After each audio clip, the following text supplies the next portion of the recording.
And live from New Delhi, you're watching DD India News Hour, India's voice to the world. I am Ramesh Ramachandran. Coming up in the next hour, India's Prime Minister Narendra Modi attends the opening session on World Climate Conference in the United Arab Emirates, says in an interview that India and the UAE stand as partners in shaping a greener and more prosperous future. Leaders from the world over gather at COP28 Summit in Dubai to address climate crisis. And Israel accuses the Hamas of violating temporary truce by firing towards Israeli territory, resumes combat operations in defense.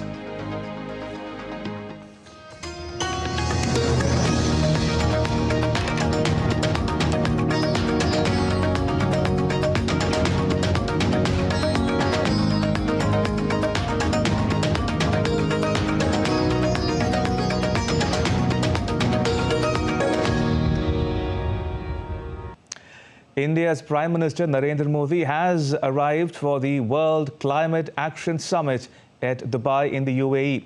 Now, Prime Minister Modi was warmly received by the COP28 host and UAE President and the ruler of Abu Dhabi, Sheikh Mohammed bin Zayed Al Nahyan, and UN Secretary General Antonio Guterres. This forum will witness important deliberations to strengthen the efforts to overcome climate change and further sustainable development.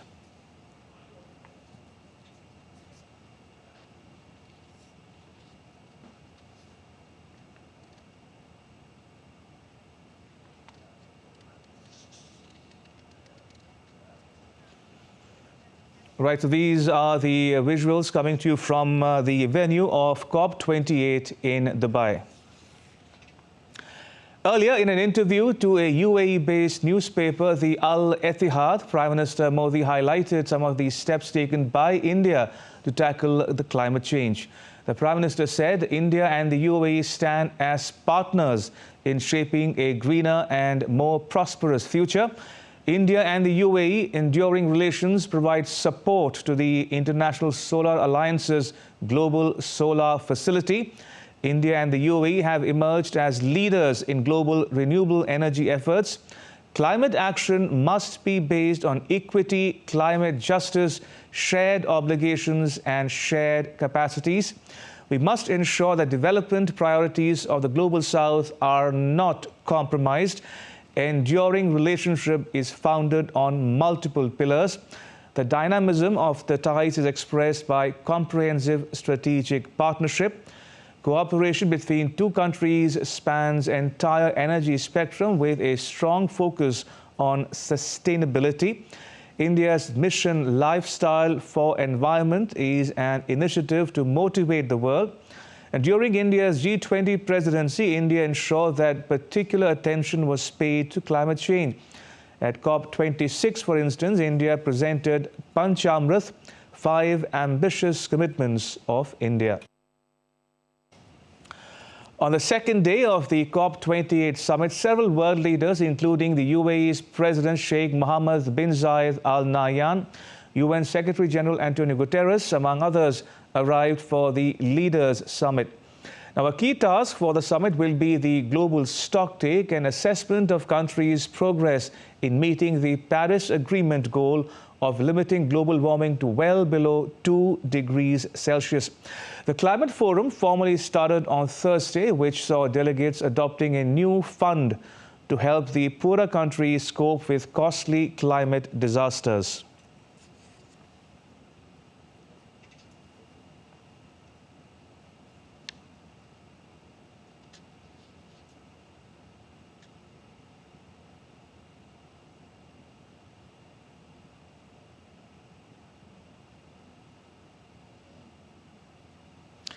Now, the heads of state attending the COP28 gathered for a family photograph on Friday for the first day of the Leaders' Summit. They're poised to address the UN climate conference, with many expected to speak about the hardship of climate impacts unfolding in their countries.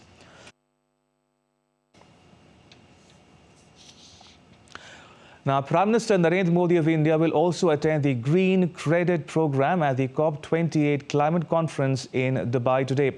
Now, this collaborative endeavour aligns with the principles of the Green Credit Program introduced by the Ministry of Environment and Climate Change of India. The program uses green credits as distinctive units assigned to environmental activities. Now, these green credits function as tradable commodities which can be sold on a domestic market platform. The program identifies 8 specific activities encompassing tree plantation, water conservation, sustainable agriculture, waste management, air pollution reduction, mangrove conservation and restoration, and eco-mark. Also, sustainable building and infrastructure is a major part of this initiative. The program encourages voluntary environmental actions involving individuals, industries, and local bodies. The Indian Council of Forestry Research and Education is the program's administrator. Now, this departure from the conventional focus on carbon emissions is widely acknowledged as a paradigm shift. All right, joining me is Ambassador Rajiv Kumar Bhatia. Ambassador Bhatia is a former Indian ambassador to Mexico and Myanmar and former High Commissioner to South Africa and Kenya. Ambassador Bhatia, welcome to DD India News Hour. Let me begin by asking you, Ambassador Bhatia, for your initial thoughts or comments on how the COP28 has come along so far. Day 1 yesterday and day 2 today, the Leaders Summit especially. Your thoughts on the way it's panned out in the last day or so? Thank you very much. It's a privilege to be here. Welcome. I go back to my time also as India's representative to the United Nations Environment Program, a major special organization of the UN based in Kenya, where I worked for several years. I think it is true to say that issues relating to climate and environmental sustainability have now become a very major part of international diplomacy. I think without comprehending the various dimensions and implications of this subject, it is simply not possible to carry forward state-to-state relations with very many members of the international community. And I think India today has got tremendous experience and expertise, having presided over the G20 for the past 1 year. But let me first take you back to the domestic angle. And I think it can be said in all integrity that India's stance on climate change issues has become very assertive and very proactive.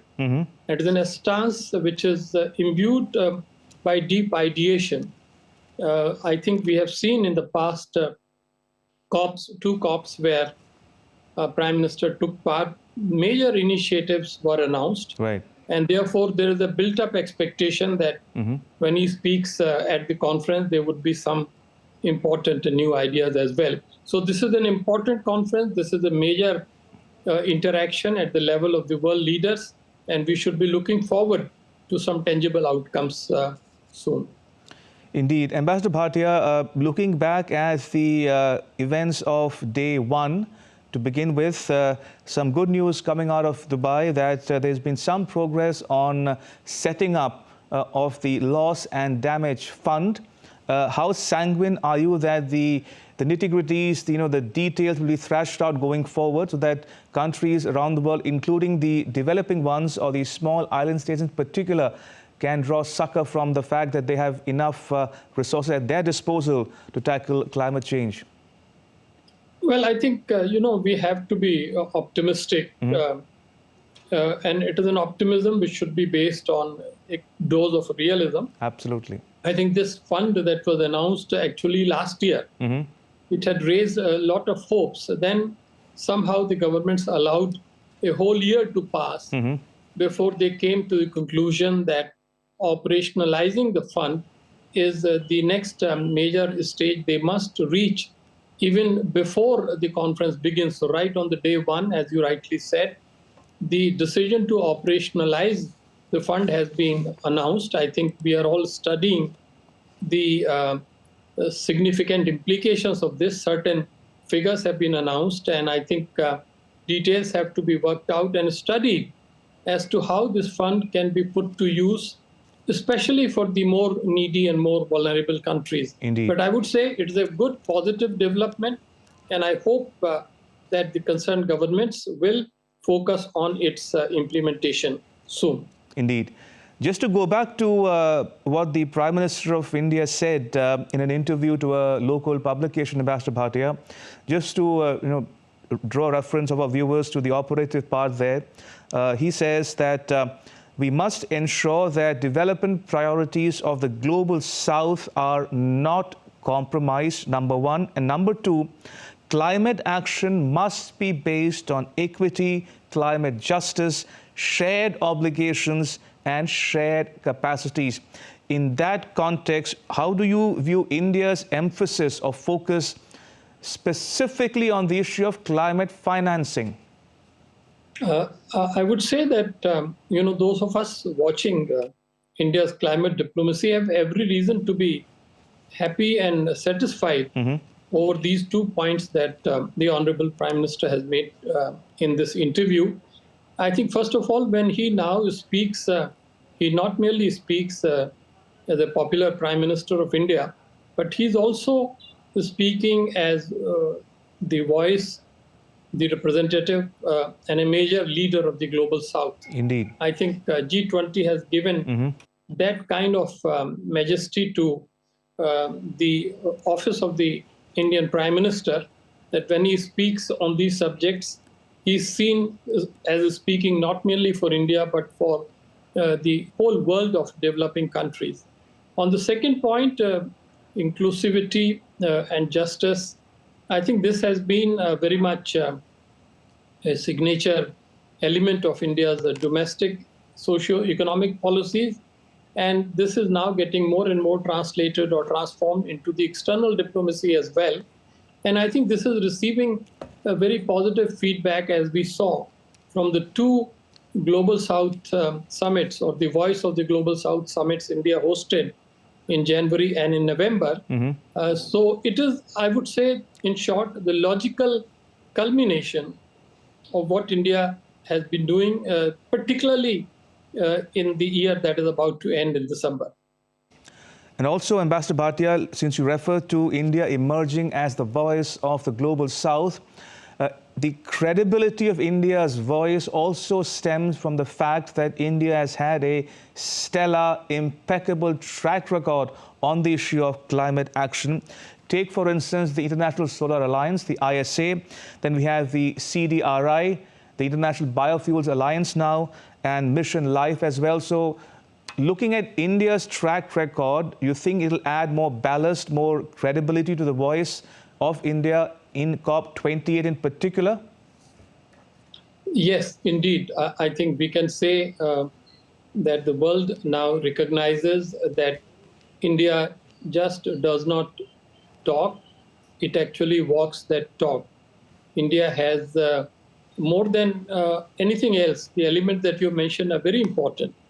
But the most important thing is that in terms of securing the nationally determined contributions that India announced twice, first a few years back and then last year in terms of revised version, I think if we look at them closely and analyze them closely, we come to the conclusion that among the very many countries that are taking part in Dubai conference, India is one of the very few large economies which is on track to fulfill its goals and to achieve its objectives. I think this is something very significant, and that gives very special weight to the voice of the Indian Prime Minister. On top of that, as I mentioned about the ideation, the Solar Alliance, the climate resilient infrastructure, the LIFE initiative, and the wholesome success of G20, which came up with this idea of Green Development Pact, I think taken together, India has very strong credentials on the basis of which our Prime Minister will speak there. Indeed.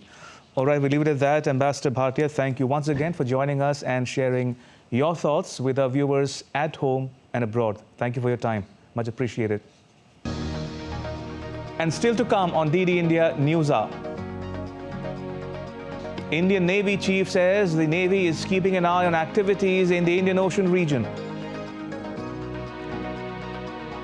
India's Border Security Force celebrates its 59th Raising Day.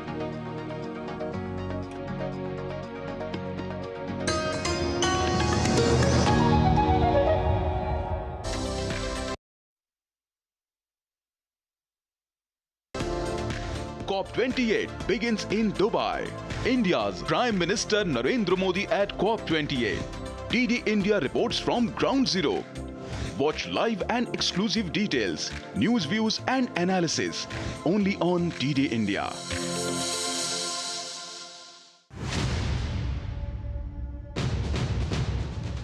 एक लंबे रक्तपात भरे युग का अंत धारा 370 के समाप्त होने से पहले। For decades and decades, downtown area of Srinagar has always been symbolic of unrest, turbulence, turmoil, disturbances, and everything that has to do with the disruption. पहले तो महीने में 20 दिन होता था हड़ताल, अब नहीं होती।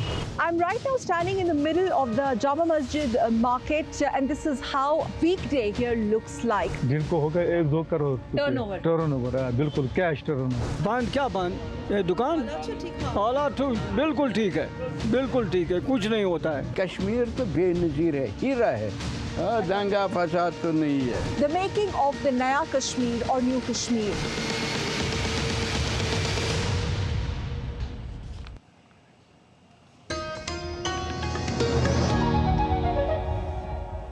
You're watching DD India News Hour. I'm Ramesh Ramachandran. Now, speaking at the opening session of the World Climate Action Summit, COP28, UAE's President Sheikh Mohammed bin Zayed announced establishment of a climate fund worth $30 billion. The fund is designed to bridge climate finance gap. The UAE President said that the objective is to stimulate a $250 billion of investment by the year 2030. When we committed to hosting COP28, we pledged to bring the world together to unite, work and deliver. We are finding practical ways to accelerate the world's transition to low-emission growth economy. The lack of readily available and affordable climate finance has long been one of the biggest obstacles in advancing climate action globally. Therefore, I am pleased to announce the establishment of a $30 billion fund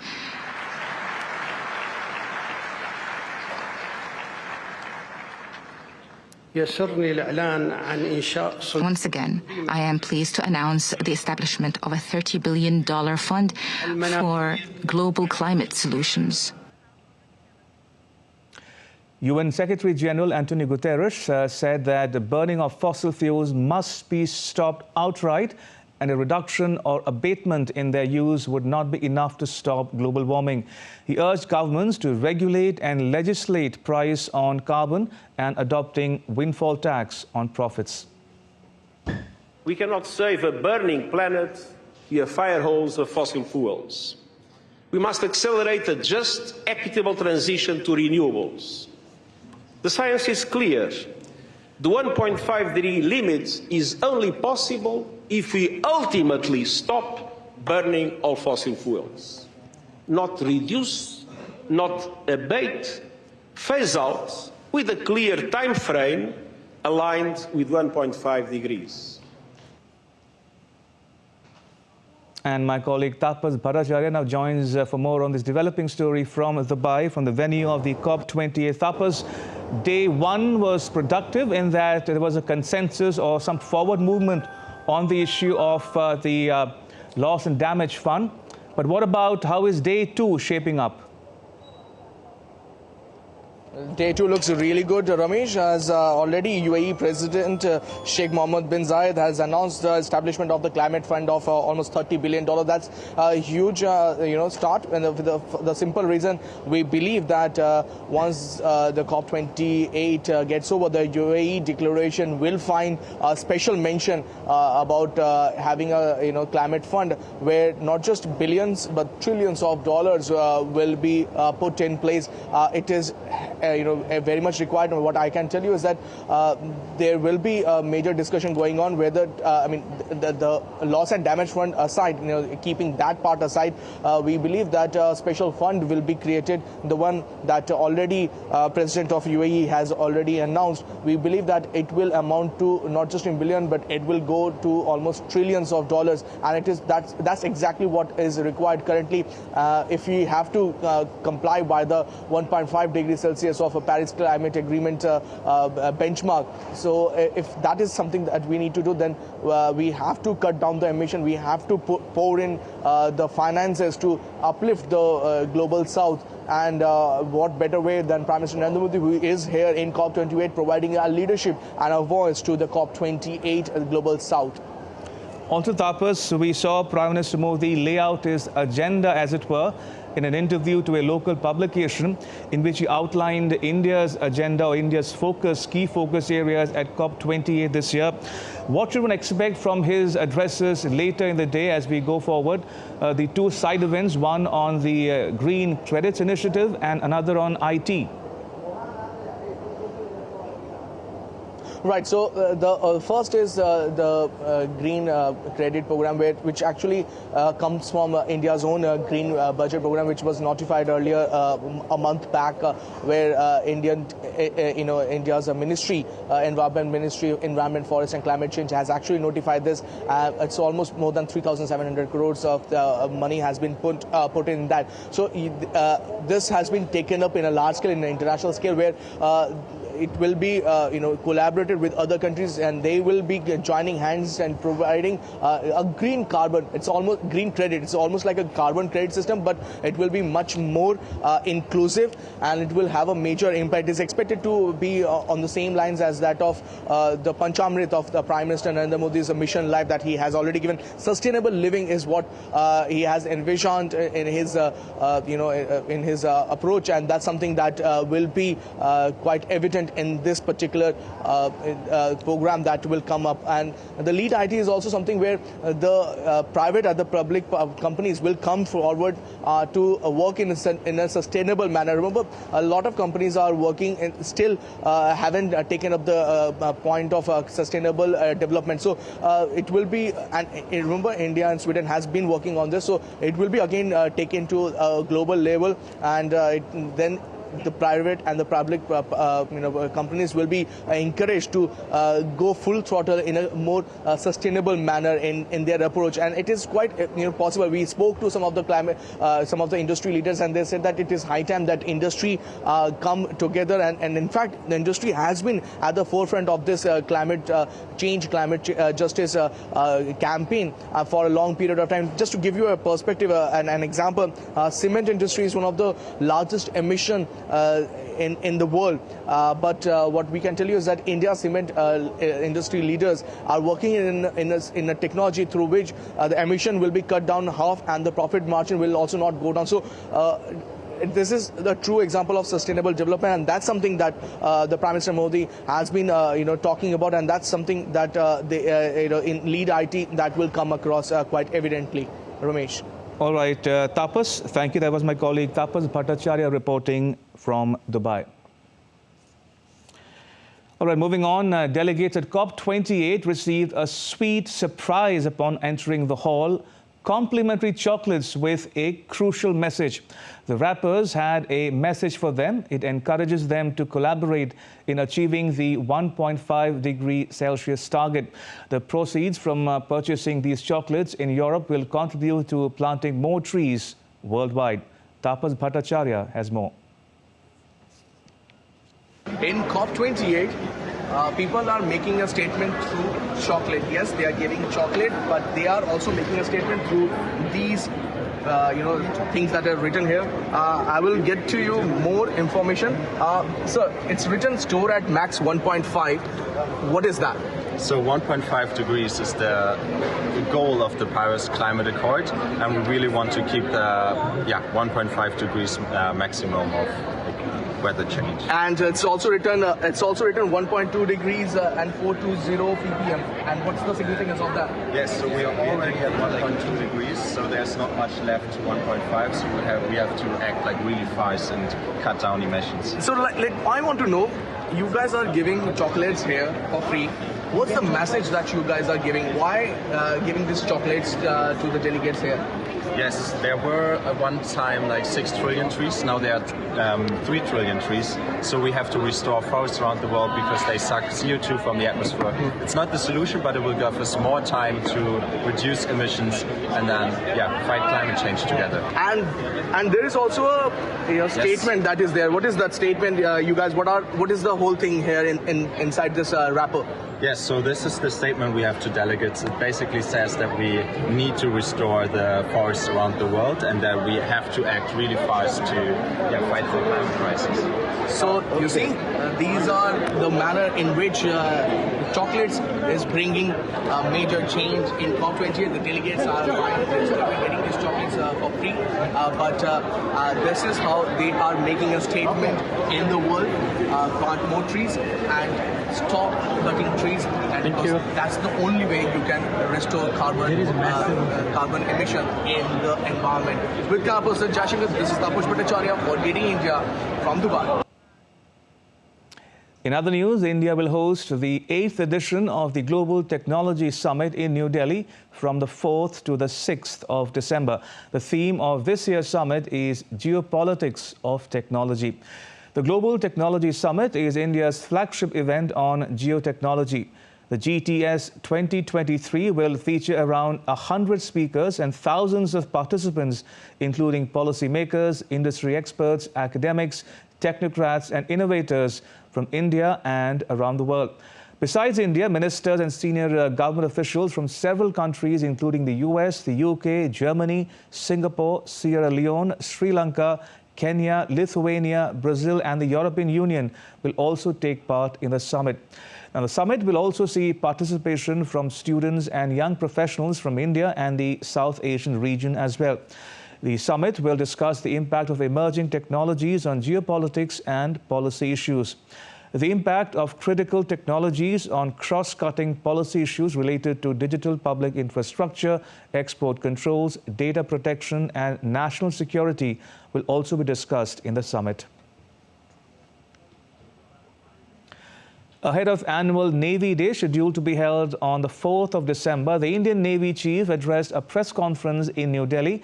The Chief said that the Navy is keeping an eye on activities happening in the Indian Ocean region. China may have a legitimate reason to be present in the Indian Ocean region for economic activities. But what we, as the resident naval power in the Indian Ocean, we keep an eye on what all is happening there. We try to keep the extra-regional forces which are present in the region under surveillance, and we would like to know what are their activities, what are they engaged in, and what are the intentions. We are aware of all the happenings that are taking place. All right, take a look at some other stories making news in India.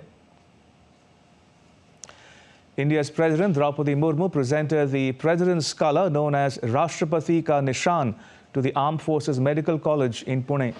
She virtually inaugurated the Armed Forces Centre for Computational Medicine Pragnya.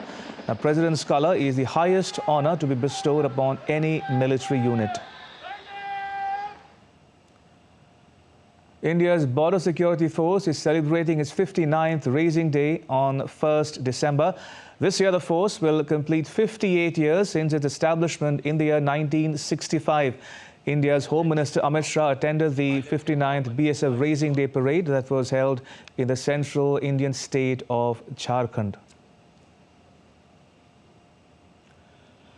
The new SIM card rules introduced by the Indian government in August will come into force today. These rules introduce a slew of changes for the Indian telecom market, such as the banning of bulk SIM cards, mandatory registration of selling agents, distributors and franchisees by telecom operators, and the need for police verification of SIM dealers.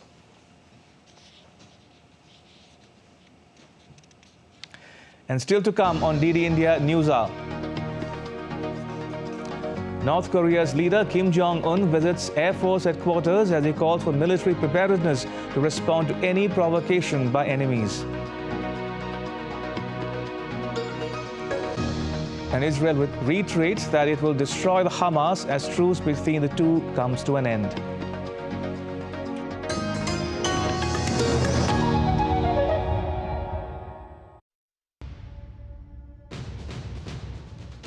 एक लंबे रक्तपात भरे युग का अंत धारा 370 के समाप्त होने से पहले। For decades and decades, downtown area of Srinagar has always been symbolic of unrest, turbulence, turmoil, disturbances, and everything that has to do with the disruption. पहले तो महीने में 20 दिन होता था हड़ताल, अब नहीं होती। I'm right now standing in the middle of the Jama Masjid market, and this is how weekday here looks like. दिन को होगा 1-2 करोड़ टर्नओवर है, बिल्कुल कैश टर्नओवर। बंद क्या बंद? ये दुकान हालात बिल्कुल ठीक है, बिल्कुल ठीक है, कुछ नहीं होता है। कश्मीर तो बेनजीर है, हीरा है, दंगा फसाद तो नहीं है। The making of the Naya Kashmir or New Kashmir.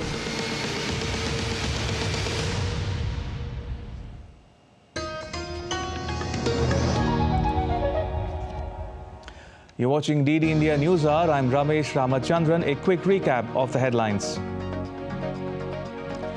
India's Prime Minister Narendra Modi attends the opening session on World Climate Conference in the United Arab Emirates. Says in an interview, India and the UAE stand as partners in shaping a greener and more prosperous future. Leaders from world over gather at COP28 Summit in Dubai to address climate crisis. And Israel accuses Hamas of violating a temporary truce by firing towards Israeli territory, resumes combat operations in defense. Israel has resumed striking Hamas targets in Gaza after a temporary truce between the two came to an end after 7 days. Israel's Prime Minister Benjamin Netanyahu's office said that Hamas violated the truce by not freeing more hostages and by firing rockets at Israeli civilian areas. It added that Israel will meet its goals of eliminating the Hamas and securing the release of all hostages.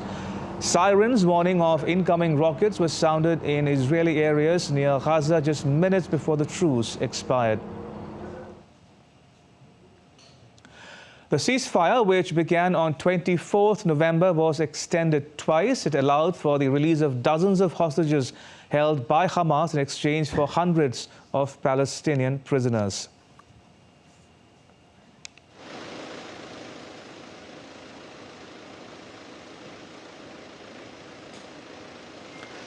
Right, the news coming in from Israel at the moment is that Israel has called off the truce, citing two reasons. One, that the Hamas reneged on its commitment to release more hostages, and also for firing rockets aimed at Israeli targets. Right, joining me is my colleague Sarah Coates from Tel Aviv. Sarah, within hours of the news coming in of the truce extending or entering the 8th day, now we are told that Israel has called off the truce and resumed fighting. Tell us how it happened and what are you picking up the latest on this count? Hello, Ramesh. Well, look, this is the official statement from the Israeli Prime Minister's office. It says that Hamas violated the framework did not meet its obligations in releasing all hostage women and children, and also fired rockets at Israel, saying that Israel is committed to achieving its goals of this war. And look, we have heard this time and time again. Those goals are defeating Hamas and making sure an atrocity like October 7 never ever happens again. Now, we do know that it was around 1 hour and a quarter before this ceasefire was expected to end, that rockets were fired from the Gaza Strip into southern Israeli communities. Now, they set off these air raid sirens. These projectiles were then intercepted by the Iron Dome missile defense system, and this is when it all began again. Now, we do know that Israel is striking Hamas targets inside the Gaza Strip, also residents in the southern area of Khan Yunis. They have had leaflets dropped on their neighbourhoods, on their homes, telling them to leave, saying it is not safe there for them anymore, and to go south to Rafah. Now, there have been pictures coming in from the ground showing airstrikes already over Khan Yunis, with the Palestinian Health Ministry inside the Gaza Strip saying that since these hostilities have picked up, at least 32 people have died. Now, according to aid agencies working on the ground inside the Gaza Strip, hospitals are still completely overwhelmed, and now they're dealing with a fresh wave of people, given that this conflict has now resumed. Also, Sarah, what do we know about the fate of the hostages still in Hamas's captivity? Does it complicate matters for the families of those hostages? Look, it certainly does. There's been a lot of pressure on the Israeli government to get all of these people out. The families of the hostages have been really angry. They say it's a lack of action by the Israeli government. And what we do know is that there are around 130, if not more, people still being held inside the Gaza Strip. Now, we do understand that one of the reasons that this deal fell over, this extension of a ceasefire, was because Hamas was trying to, instead of giving people back who were still living, it was trying to send back bodies of Israelis who'd been killed in airstrikes that had been captives before that. So look, certainly very concerning, of course, for the families who are still without any word on the welfare or the whereabouts of their loved ones. And with regards to the hostages that were sent from the Strip into Israel last night, we can confirm that was 8 people, women, teenagers. They are reportedly doing well, but it's yet to be seen if any more hostages will come out in the coming days. Now, we have just heard from Qatar's foreign ministry. It says that Qatari and also Egyptian mediators are still working to try and find some sort of ground where another ceasefire can come into play and hostages can be released despite these hostilities picking up once again. All right, we leave it at that. Sarah Coates in Tel Aviv, thank you for now. Much appreciated. And shifting focus, some other news we are tracking here on DD India News Hub. According to reports, North Korea's leader Kim Jong-un visited the Air Force headquarters and urged the country's military to be ready to respond to any provocations by its enemies. Visiting North Korea's Air Force Command on Thursday for the branch's Airman Day, Kim rolled out operational strategic guidelines to enhance the military's preparedness and war capabilities. Since North Korea launched a spy satellite last month, the situation on the Korean peninsula has escalated, with South Korea suspending a key provision of the 2018 Inter-Korean Military Agreement and North Korea declaring that it no longer adheres to that agreement. The US and South Korea have issued fresh sanctions against foreign-based agents over North Korea's satellite launch. And in more news from the Indo-Pacific, a surge in respiratory illnesses in China, particularly among children, has reportedly swamped pediatric units in city hospitals. According to the media reports of mass respiratory illness over the past few months have understandably renewed worries of a wider outbreak involving a new virus. Tianjin Children's Hospital is reportedly handling more than 13,000 patients every day in its outpatient and emergency departments, which is a record. Last week, the pediatric outpatient clinic of the Civil Aviation General Hospital in Beijing was coping with about 600 visits each day, up 30 to 50% from the same period last year. And my colleague Andrew Wood joins us for more on this story from Hong Kong. Andrew, give our viewers a sense of how bad is it really the situation in obtaining in China today as we speak?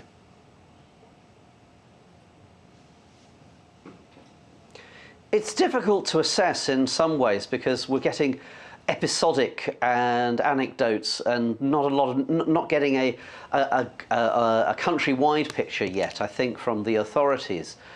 A couple of things to say. First of all, in a way, you'd expect there to be more flu and more pneumonia this time this year than last year, because this time last year, China was in the middle of some very, very strict COVID lockdowns, and the measures you take to stop the spread of COVID also stop the spread of pneumonia and flu and other respiratory illnesses.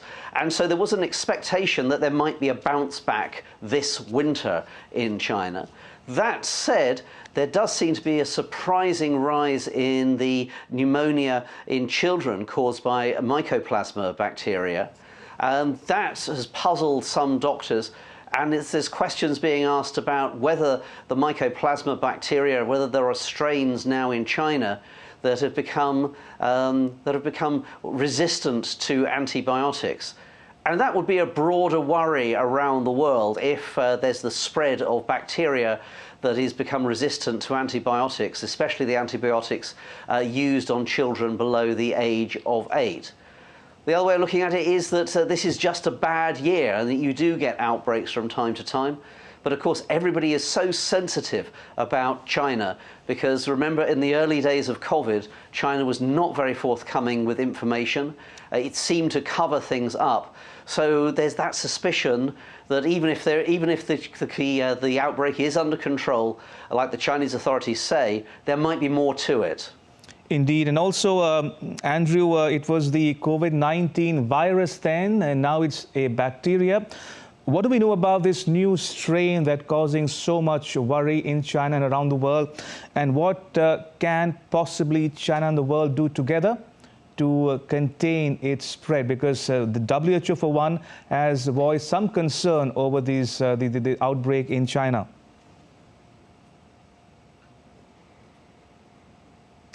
Yes, the news or the Chinese authorities are saying that although perhaps the bacteria are unusual, they are recognizable. They've coped with these before, and we know what the bacteria are. They're not novel in the way that COVID was.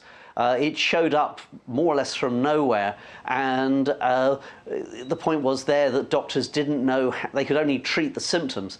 They didn't know how to cure people of it, and there were no vaccines and so on. So in this respect, it appears that what we're getting is perhaps not the world's most common bacteria, but they're known and doctors have experience of dealing with them. As I say, there's always that suspicion, though, with China that perhaps you're not being told something.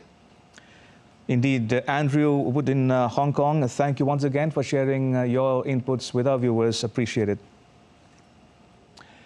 And take a look now at some more stories making news around the world. Qatar's Emir Sheikh Tamim bin Hamad Al Thani met Brazil's President Lula da Silva in Doha. The duo discussed the Israel-Hamas conflict. They also held talks on the expansion of bilateral trade.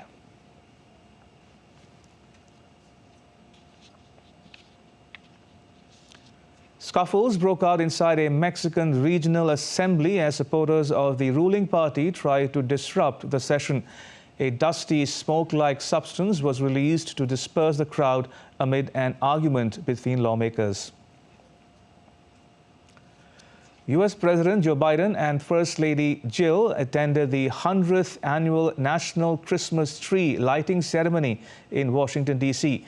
The Bidens counted down from 5 before the lights went on and wished Americans Merry Christmas. All things sugar, spice and everything nice was on display at Westfield, the White City in London on Thursday for the mouth-watering Gingerbread City display. More than 100 architects, engineers and designers came together for the 7th edition of the Gingerbread City that's created by the Museum of Architecture, the UK-based charity championing sustainable design ideas that can help tackle climate change. And still to come on DD India News Hour. Football star Cristiano Ronaldo faces class action lawsuit in the US over his promotion of Binance, the largest cryptocurrency exchange in the world. And shirts worn by Messi at the 2022 World Cup expected to fetch a record price at auction.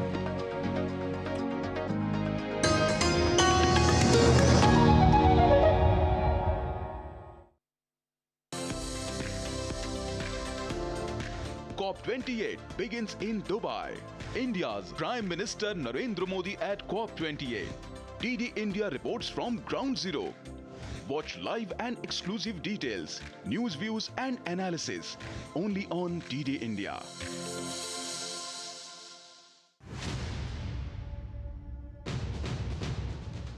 एक लंबे रक्तपात भरे युग का अंत धारा 370 के समाप्त होने से पहले. For decades and decades, downtown area of Srinagar has always been symbolic of unrest, turbulence, turmoil, disturbances, and everything that has to do with the disruption. पहले तो महीने में 20 दिन होता था हड़ताल, अब नहीं होती. I'm right now standing in the middle of the Jama Masjid market, and this is how weekday here looks like. जिनको होगा 1-2 करोड़ टर्नओवर है, बिल्कुल कैश टर्नओवर. बंद क्या बंद? ये दुकान हालात तो बिल्कुल ठीक है, बिल्कुल ठीक है, कुछ नहीं होता है. कश्मीर तो बेनजीर है, हीरा है, दंगा फसाद तो नहीं है. The making of the Naya Kashmir or New Kashmir.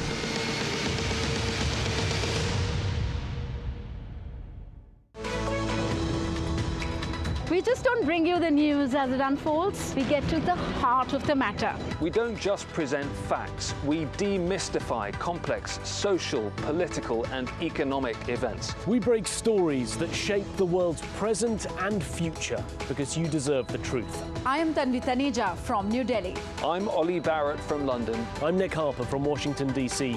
Join us on DD India Global Monday to Friday at these times.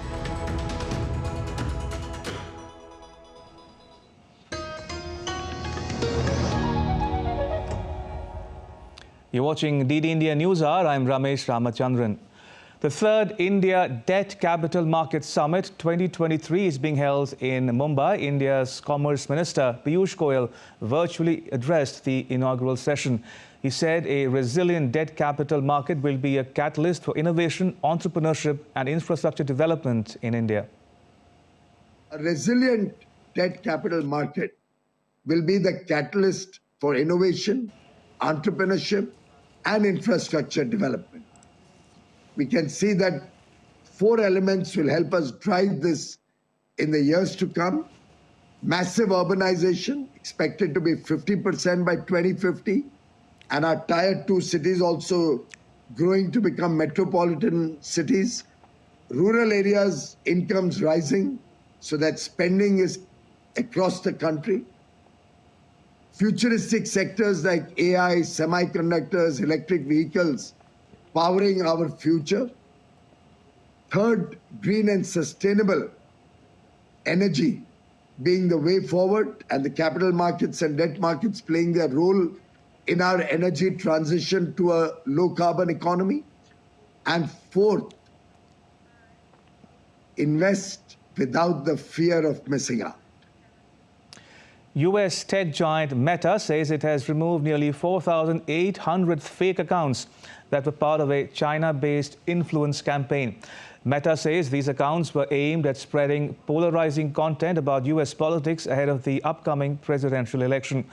The influence operation was one of 2 China-based campaigns detected by the tech giant in the third quarter of 2023. HIV/AIDS is a global health challenge affecting millions. With new infections declining, treatment options improving, ongoing research for a vaccine, and the support of organizations and individuals worldwide, hope shines through. Today on World AIDS Day, let's explore the progress made and the road that lies ahead. Human immunodeficiency virus, commonly known as HIV, is a major global health challenge. It causes acquired immunodeficiency syndrome, that is AIDS, and impairs the body's ability to fight infections. According to World Health Organization, in 2022, there were approximately 39 million people living with HIV worldwide, with 37.5 million being adults and 1.5 million being children. About 53% of those affected were women and girls. The number of new HIV infections has seen a decline of 38% since 2010 and 59% since the peak in 1995, with an estimated 1.3 million new cases in 2022. HIV primarily spreads through sexual contact, as well as through blood products and mother-to-child transmission. Early symptoms of HIV infection may include flu-like symptoms such as fever, chills, rash, night sweats, muscle aches, and so on. While AIDS symptoms include weight loss, fever, fatigue, and recurrent infection and other neurological disorders. While there is no cure for AIDS, adherence to antiretroviral regimens can slow down the disease progression and prevent complications. Vaccines for HIV are still being developed. In India, the estimated number of people living with HIV/AIDS in 2019 was around 2.34 million. The HIV prevalence in the country has been decreasing since 2000 and stabilizing in recent years. Efforts are being made to combat the epidemic through the National AIDS Control Program.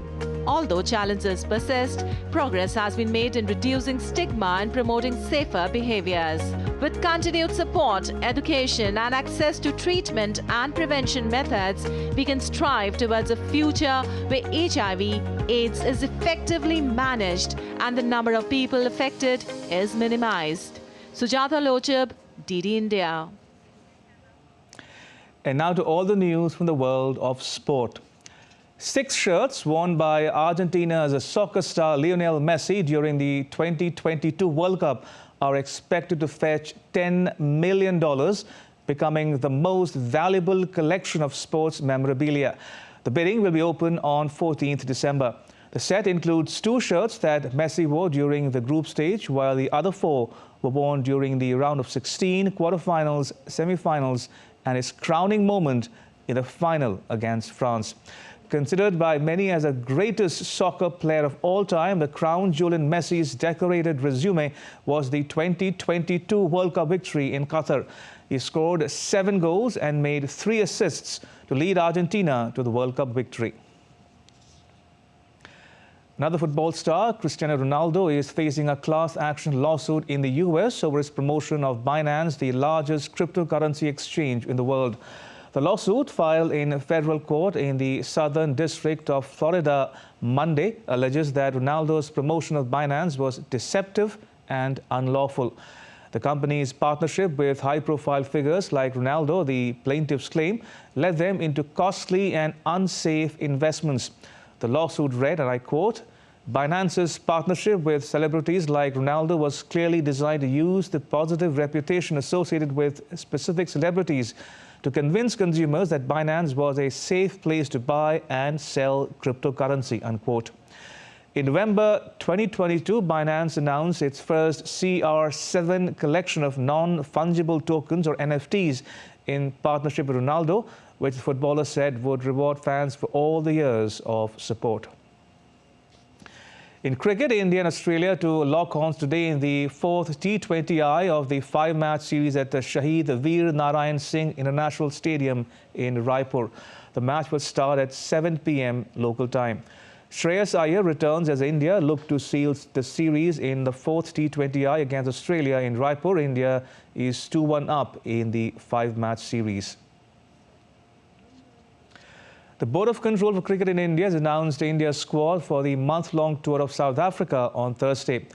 Rohit Sharma will lead Team India in the Test series, while KL Rahul will take over the captaincy reins during the ODI leg of the tour, and Suryakumar Yadav will lead the T20I side.